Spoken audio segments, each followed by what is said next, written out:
தொடர்ந்து திரு தராசு ஷாம் நம்மோடு இணைப்பில் இருக்கிறார். அவரிடம் பேசலாம். வணக்கம் சார். வணக்கம். தவேகாவின் முதலமைச்சர் வேட்பாளர் விஜய் என்ற தீர்மானத்தை நிறைவேற்றி இருக்காங்க. எப்படி பாக்குறீங்க? இது பிற கட்சிகளுடனான கூட்டணி தொடர்பான யூகங்களுக்கு என்ன பதில் அளிக்கிறது?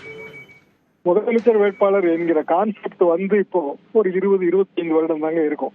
1967 காலகட்டத்துல அண்ணா முதலமைச்சர் வேட்பாளர்னு சொல்லவே இல்லை. அண்ணா தென்சென்னை எம்பி தொகுதிக்கு தான் நின்னாரு.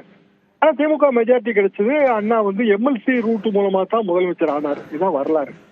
முதலமைச்சர் வேட்பாளர்னு சொல்லும் போது ஏற்கனவே ஒரு முதலமைச்சரா இருக்கிறாரு. இப்ப உதாரணமா ஸ்டாலின் முதலமைச்சரா இருக்கிறாரு. அவரே மீண்டும் முதலமைச்சராக தொடர வாக்கு கேட்பாங்க திமுக. எடப்பாடி பழனிசாமி அவர்கள் முதலமைச்சர் வேட்பாளராக இருக்கும்போது அதிமுக அப்படித்தான் வாக்கு கேட்கும். விஜய் அவர்களை பொறுத்த வரைக்கும் அவர் என்ன முடிவு எடுத்திருக்கிறாருன்னா, அவரது கட்சி அது தனி கட்சி, தனியான ஒரு கூட்டணி அமைக்கும், அதற்கான முதலமைச்சர் வேட்பாளர் நான் தான் என்று அவர் முடிவு எடுத்திருக்கிறார். பொதுவாக திரை நட்சத்திரங்கள் சினிமாவுக்கு வரும்போது முதல் தேர்தலை சந்திக்கும் போது இப்படியான முடிவைத்தான் எடுப்பார்கள். அதை அவர்கள் மாற்றிக்கொள்ளவும் மாட்டார்கள். ஏனென்றால் அவர்களுக்கு தங்களை பற்றிய மிகை மதிப்பீடு இருக்கும். திரைப்பட உலகிலிருந்து வரும்போது, திரைப்பட நட்சத்திரமாக உச்ச நட்சத்திரமாக ஜொலிக்கும் போது ஒரு மிகை மதிப்பீடு இருப்பதை நாம் தவிர்க்க முடியாது. எனவே விஜய் அவர்களை பொறுத்தவரையில் இந்த நிலைப்பாடுதான் அவரை பொறுத்தவரையில் இறுதியான நிலைப்பாடு என்றுதான் நான் உணர்கிறேன்.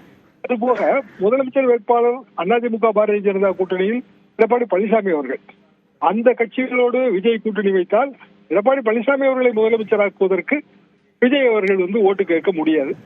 விஜய் கட்சிக்காரர்களும் அதற்கு தயாராக இருக்க மாட்டார்கள். திமுக கூட்டணியில் அத்தகைய வாய்ப்பே கிடையாது.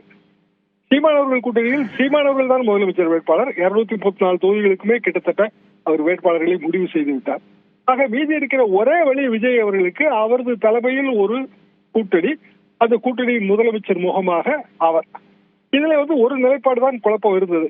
அதிமுக பாரதிய ஜனதா கூட்டணியில் அவர் சேர்வார், விஜய் எங்கள் கூட்டணிக்கு வரப்போகிறார் என்று நயனார் நாகேந்திரன் உட்பட அனைவரும் சொல்லி வந்தார்கள். அந்த நிலைப்பாடு இப்போது கிளியர் ஆகிவிட்டது.